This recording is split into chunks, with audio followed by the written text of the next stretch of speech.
भी अपने सामाजिक सम्मान के लिए लड़ते हैं। पूरा हिंदुस्तान बंद हो जाता है जब वो कौन सा एक्ट आता है भैया, SC/ST एक्ट, पूरा हिंदुस्तान बंद हो जाता है। मगर पिछड़े वर्ग को सम्मान से जीने का अधिकार तो था थोड़ा बहुत, मगर राजनीतिक हक नहीं मिला। बड़ी मुश्किल से आपको पार्षद मिलने लगे, जिला पंचायत में आने लगे। किसकी वजह से आने लगे? काका कालेलकर और मंडल आयोग की सिफारिशों के कारण आने लगे। और नहीं तो तुम्हारा एक पार्षद ढूंढे नहीं मिलता। आज जो पार्षद भाजपा का झंडा उठाए घूम रहे हैं या कांग्रेस का उठाए घूम रहे हैं, उनको ये नहीं मालूम कि किस बाप ने हमको विरासत दी है।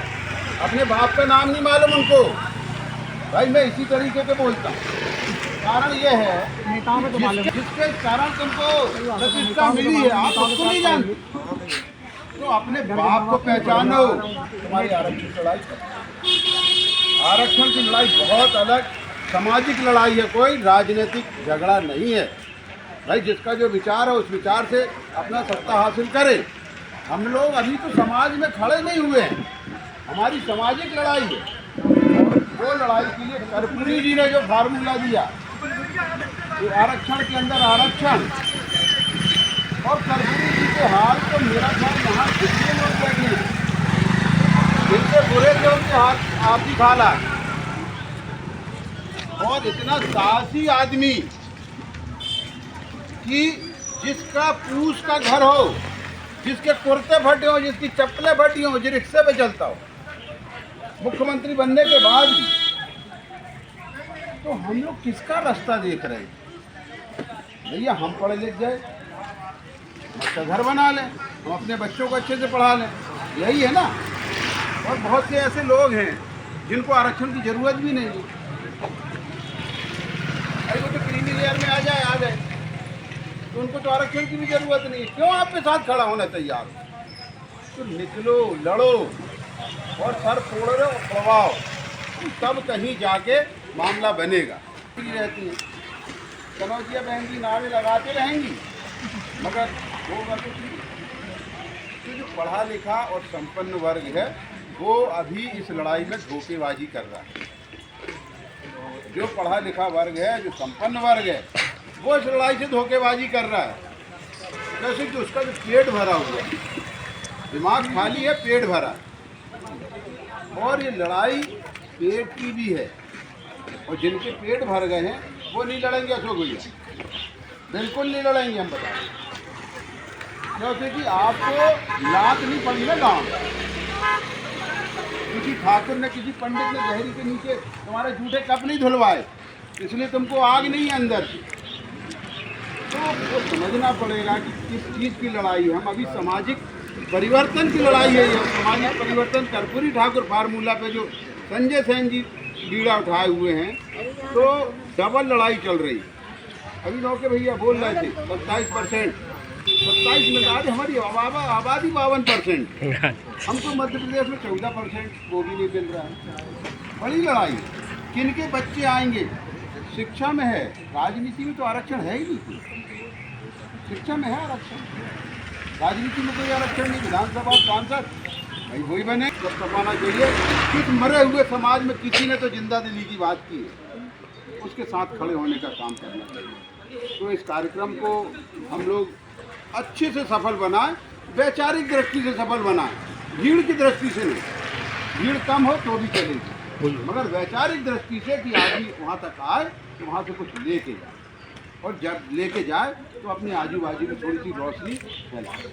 यही हम लोगों का मकसद है, और इसको सफल बनाने की हम लोगों से जो बन पड़ेगा उसको करने का प्रयास करें। बहुत धन्यवाद। वहाँ है तो हम कितने अपने महापुरुषों के लोग विश्वास, ये हम सब की कमी थी। हम कितने लोग यहाँ बैठे हैं, हम शायद ये पीढ़ी, वो पीढ़ी, अधिकतम 3 पीढ़ी, कितने हम लोग यहाँ बैठे हैं।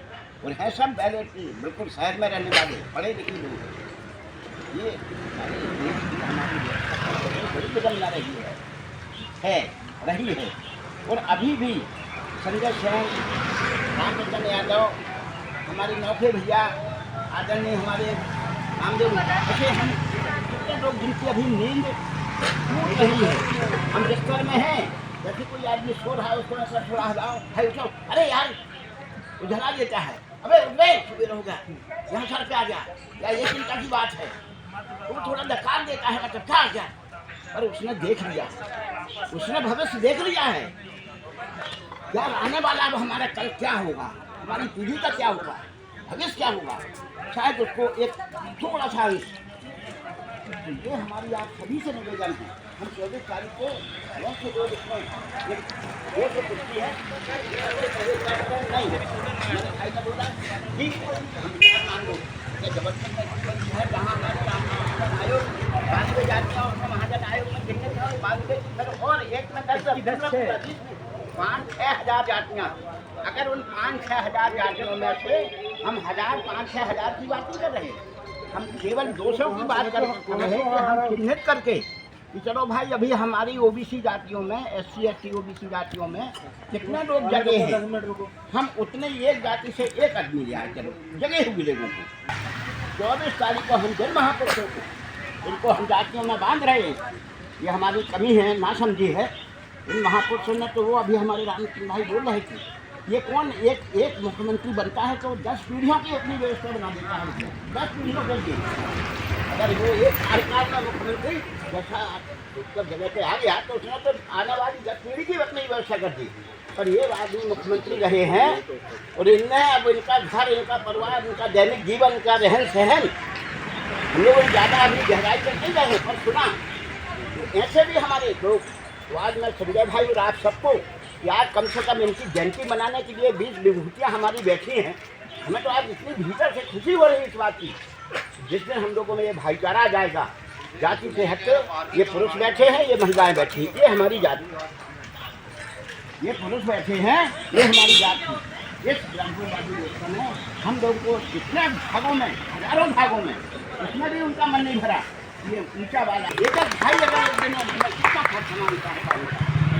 भाई भैया कल से क्या हमारे घर में आइए, चलिए एक सूचीबद्ध हो जाए। आज लोगों के पास मुखियों को खोज के उत्तर दक्षिण पूरा पैसे पूरे शहर भर में, परंतु हम शहर के पढ़े लिखे साधु संपन्न लोग शहरों तक यही इकट्ठे नहीं हो पा रहे। गाँव देहात को छोड़िए, आज हम जागरूक लोग अगर थोड़ा बहुत से बात को समझ रहे कि मेरा खून, मेरा भाई जितना राज्य का कहता है उनकी जात बहुत दिन रहने वाले हम सबसे भाई भाई। बेन दादा संघर्ष करो, बेन दादा संघर्ष करो, हम तुम्हारे साथ हैं। भारत रत्न कर्पूरी ठाकुर, भारत रत्न कर्पूरी ठाकुर अमर रहे, अमर रहे। अरे यार भैया कब सीखोगे, 75 साल के शादी इतने लाते खाने, इतना पास रहने के बाद आज भी हम एक दूसरे से, आपका दुश्मन कोई दूसरा नहीं है, आपका भाई हमारी बन रहे तो नहीं के घर से कोई आदमी इनके अच्छे कपड़े। आज आप जब तक अहम नहीं खत्म होगा ना, अहम मतलब मैं आप अच्छे कपड़े क्यों हो, क्यों पहने हो, इससे हम इतने ज्यादा परेशान। अच्छे कपड़े हम क्यों पहने, इससे हम परेशान। हम अपनी परेशानी से परेशान नहीं हैं, जितने परेशान हम बात से हैं कि हमारा भाई अच्छा कपड़े, अच्छा मकान में क्यों रह रहा, क्या है ये लोग बातें बहुत बड़ी बड़ी कर लेते हैं। मैं क्षमा चाहता हूँ। 24 तारीख हमारी परीक्षा, चलिए। दादा का बहुत बहुत धन्यवाद।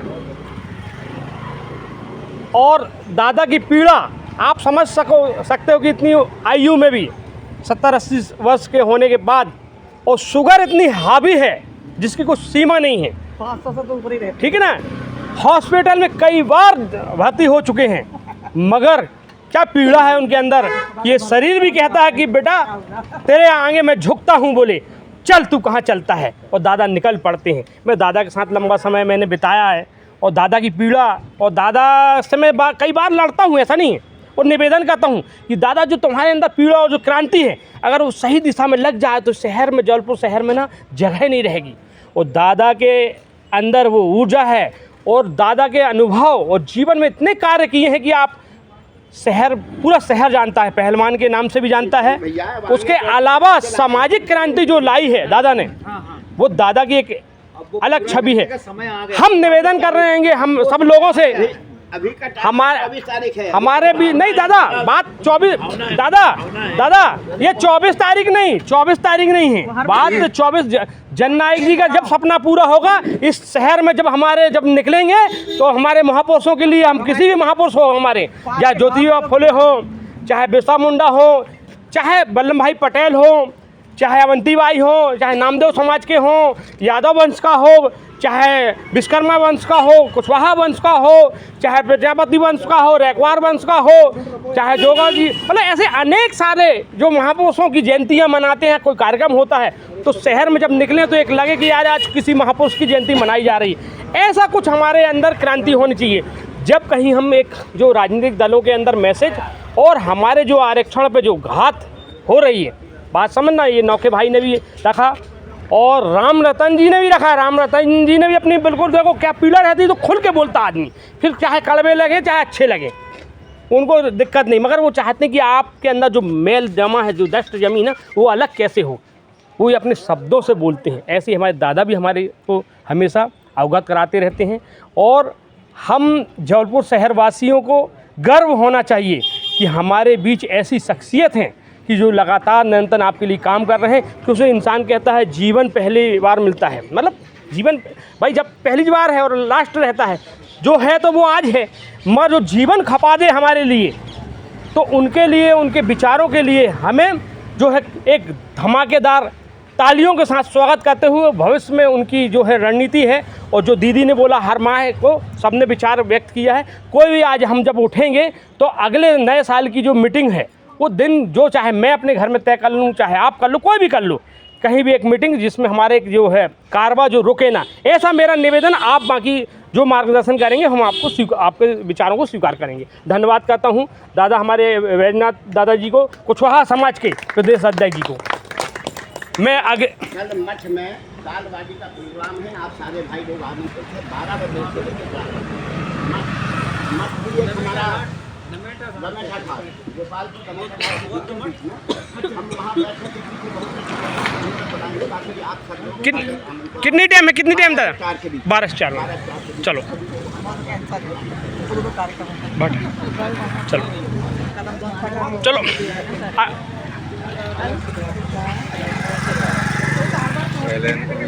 बोल रहा हूँ। अब अगले वक्ता के रूप में हम अध्यक्ष जी से निवेदन करेंगे। हमारे बीच शैलेंद्र बलिया जी हैं, जो अच्छे क्रांतिकारी वक्ता भी हैं और काफ़ी अच्छे विचार रखते हैं और मुझे बहुत सहयोग करते रहते हैं। मेरा जो है मनोबल बढ़ाने का हमेशा प्रयास करते रहे। मैं चाहता हूँ वो भी अपने विचार व्यक्त करें।